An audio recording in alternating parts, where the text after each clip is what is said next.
To show or hide weather information on lock screen in Samsung Galaxy S20, open settings. Swipe up or down home screen to access the app screen,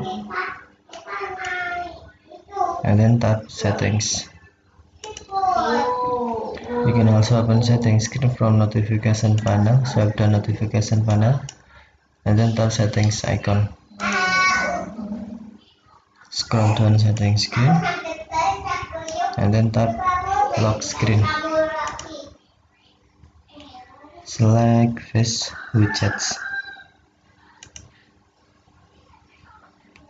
To show weather information in lock screen, tap switch until blue, or to hide, tap switch until white.